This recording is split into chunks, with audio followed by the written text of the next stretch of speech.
Hey guys, Kevin Cage back with another cryptocurrency update. Welcome to the channel. Like and subscribe if you're serious about investing in the digital asset space. Let's get right into it today. One take and uncut. Just a quick update, guys. A few bullet points, so please stick around for this one. I want to tie it all together as always. So to kick things off, guys, we have Status, his website, status.hr. Highly recommend for some great Ripple infographics. He puts a lot of hard work in for this community, and I do appreciate it very much. So as we can see here, guys, we've talked about Mr. Benoit as always. Now, for those of you that do not know his background, this guy is a big shot related to the Bank of International Settlements. Previous positions, I believe, is a chairman for the European Central Bank executive board, excuse me. Even you can tie it right here, guys, right here, G20 working group, reforming the World Bank and other multilateral development banks, and then also global liquidity management on the G20 sub-working group. So this gentleman, along with Judy Shelton in the past, remember that video a while back, maybe a few months at this point, did like previous XRP tweets saying XRP the standard. Now, could it be that he's just kind of supporting the ecosystem and innovation because he's kind of contributing to the innovation hub? Absolutely. So again, I don't want that to be too hypey, but I just want to show you that, yes, they've kind of discussed, the Bank of International Settlements is known to have discussed with Ripple in the past, especially the World Bank, even writing that article a couple years ago saying XRapid, praising that technology itself, okay? So what I want to show you with this is basically him addressing CBDCs, central bank digital currencies, and just saying, just like Brad Garlinghouse, just like people time and time again about these walled gardens, we do not want CBDCs to be an additional source of fragmentation. Again, Bank for International Settlements at the World Economic Forum in Davos 2020. So just listen to this clip. And again, this gentleman is from France, so I believe he has a translator for this audio. Of what they're doing on global financial stability. And there is a risk of fragmentation. And the global financial system is already fragmented enough. Maybe it's getting more fragmented for various reasons. We don't want CBDC to be an additional source of fragmentation. So that would be our priority. Actually, I don't think that's the translation. I think just the sound is off, timing with his lips. But anyways, okay, now next up, I want to talk about ILP a bit. This is on Interledger Protocol's channel. Highly recommend checking it out. So we have Stephen Thomas, the former CTO of Ripple, and we also have Evan Schwartz. Now, he is a contributor, I believe, to Codius and also a software engineer. So there's a few points. I'm just going to skim through this, but again, it's a 14-minute video. Highly recommend checking it out. So they're just talking about the payments work great today. Everyone thinks that they do, utilizing PayPal, etc. But on the back end, in terms of the actual applications, little do they know. They think that they can send money freely, but on the back end, in terms of settlements, it's very hectic. Of course, there's clunky architecture, no standards, etc. So now, again, payments are easy within one ledger, and I know everyone, in theory, it sounds great to have one ledger for all value, or at least one ledger, but I just don't think that's going to happen. I think there's going to be many technologies and many ledgers, and again, a ledger DLT is essentially just an accounting system. And yes, I'm bullish on XRP as the native digital asset for the XRP ledger, but I think just to be logical, I think there's going to be many ledgers in the system, walled gardens, permissionless open sourced ones for a variety of use cases. So their thoughts is, again, right here, the world will never agree to use one single ledger. So what do? Well, just like the internet is, again, a network of networks, internetworks, they want to create interledger protocol. Again, it's interledger. It's an internetwork of ledgers themselves. Now, it's not just Ripple and Hyperledger. These groups, have tons and tons of backing. And I'm just kind of giving you guys a brief overview for those of you that are not familiar. So again, ILP, or Interledger Protocol, is just a protocol to bridge these payment systems that are fragmented. And of course, they talk more in detail. It goes pretty technical, but they just do a high-level overview, guys. Again, they do something called forward cooperation, and then it's a reverse execution. Pretty unique idea. They utilize escrow, and they have these things called connectors. So think of connectors as, I guess you could say they're analogous to internet routers. They kind of route the payments and actually the value in the money to get there, okay? I knew there were some infographics that caught my attention. I'm going to fly through here. And again, guys, ILP is completely currency agnostic. It's borderless. It can be used by anyone. I feel like they emphasize that again. It's just truly a standard to be built upon by anybody. As we can see here, anybody, any currency, whether it's, tokenized gold, Bitcoin, XRP, a stock, an equity, it doesn't matter, period, in any country. Okay. Let me see here. I thought there was something I wanted to cover. Let me check out this next video now. So this is Evan Schwartz here, and this is on the channel Bank XRP, guys. He has some really old, great videos that I highly recommend you guys check out. And you guys can definitely just kind of learn high level, seeing a lot of conferences and presentations back in the day of Ripple. They talk about Interledger, again, Interledger protocol, and then a little bit about Codius. Now, Codius, I think, will be a secret weapon for them. I know that Mickey B. Fresh has been hammering out information regarding Codius in smart contract hosting. Again, I highly recommend it. So just understand with ILP that we were just mentioning, the payment space is highly fragmented. So we see all of these different payment networks, guys. We have Alipay. I mean, just a bunch of different groups, Venmo, etc. Now they all have to communicate and they all have to settle money between each other as well. So the funny thing is, I believe, let me see if they have an example. One picture, yep, right here. Accepting payments online, guys. Merchants want to get business, and sometimes if they're, global or international businesses, they have to support. This was an example of a website they have. I guess it's right here, prineta.com. This is one example of how many types of, networks that they accept as a merchant. This is insane. But again, they do it and it's messy, but they do not want to miss out on business. You see how clunky this is? Imagine if there was a way to merge all of this so it was interoperable. I just thought this was a really good example. All right, and here's Evan Schwartz again back in 2018, just kind of going through different models, the interledger architecture versus the internet, just kind of showing the tandems of where the layers are, application, transport, interledger, and ledger. As we can see, the various, money networks, such as bank networks, digital wallets, which will be absolutely massive, mobile money, and these payment systems, all of that. Okay, and then one last example that I want to touch on is right here. So he actually had a friend.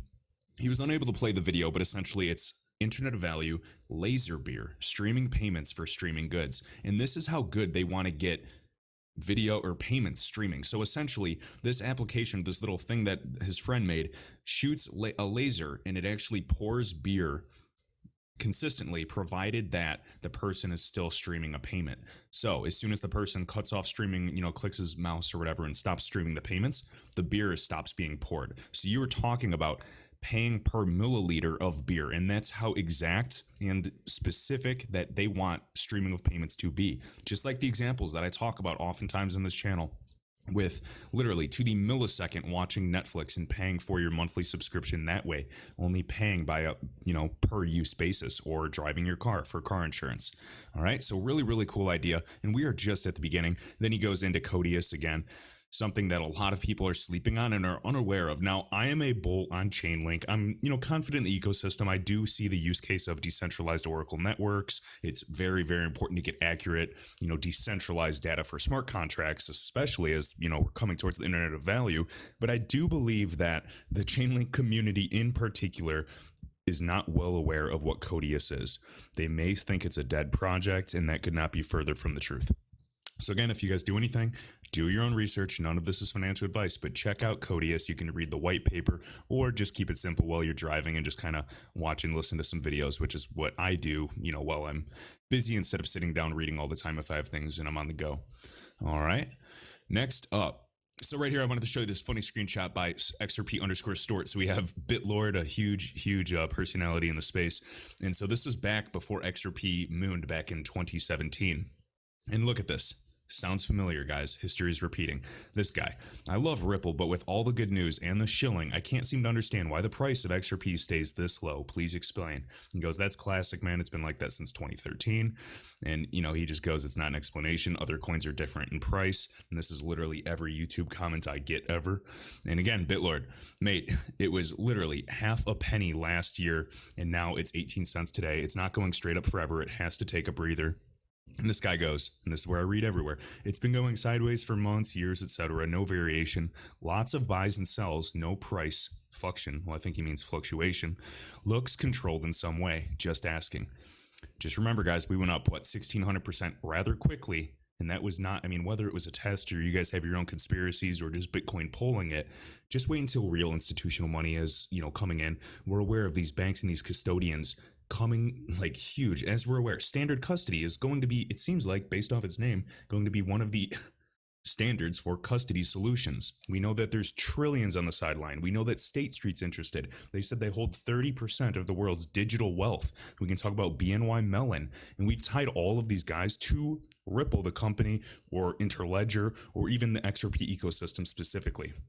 You guys can go inform yourselves. I mean, on YouTube, of course, but look at some of the people that have been doing research for years, like such as maybe I Am Legion on coil.com. He has some great blogs. Highly recommend it, guys. The information is out there. And that's why, I mean, I might sound a little religious or fanatical with XRP, but it's simply because I've just seen so much evidence to the contrary as why I am bullish and patient.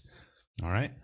Next up, so we have some additional news. So we know that Brad Garlinghouse had that recent video update. So Ripple signs 28 new XRP production contracts for crypto powered remittances. Essentially just right here, I'm just showing you guys, quarter over quarter growth. We saw about an 85% increase in volume across RippleNet between Q4 and Q1, despite ending March with a slowdown in growth.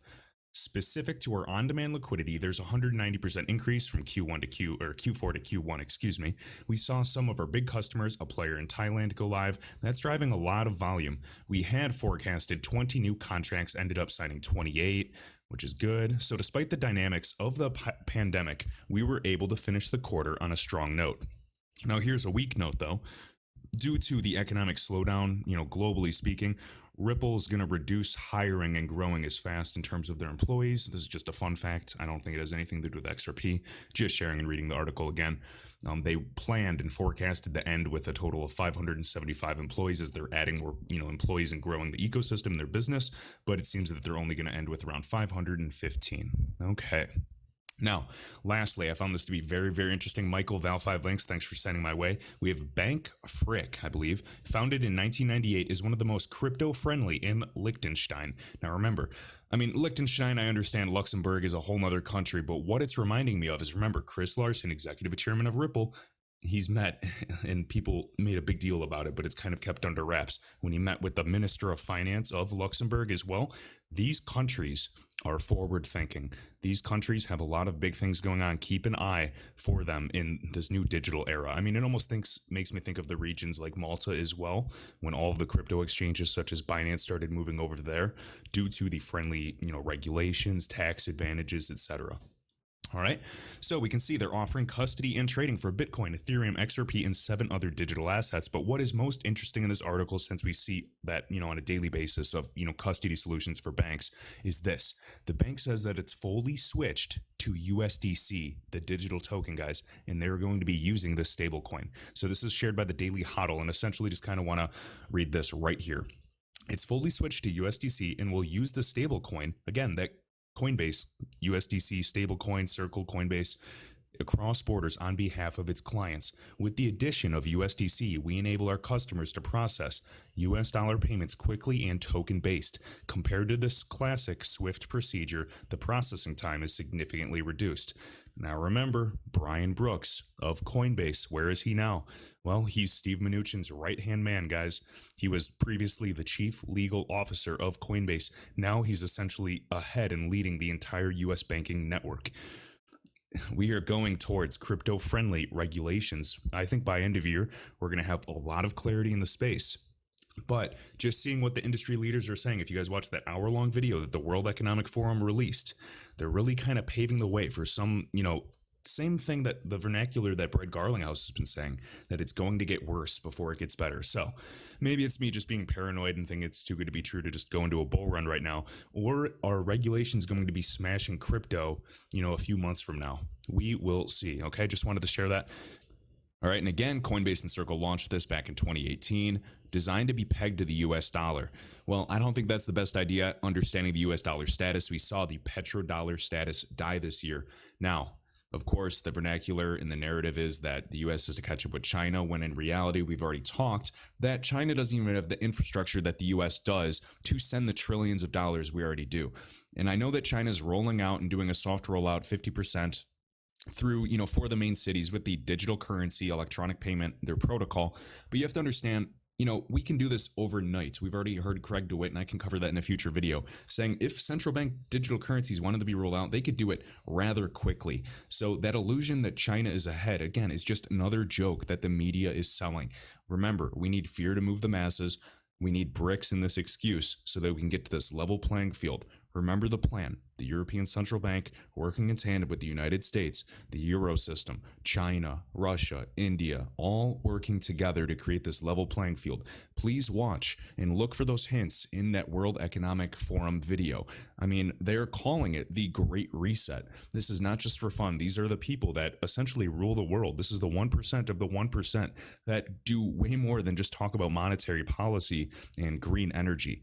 This is going for medical. This is new technology. This is everything. So please, guys, understand how serious I am about this. Like, you get it. I know some newcomers think that, stable coins are a threat to XRP. They don't get the ecosystem. They don't understand the issues of trust today. They do not understand the need for liquidity. They do not understand, the scalability, the benefits of having the XRP ledger, even a DEX and issuing IOUs. There's just so many more things and applications that are built upon it.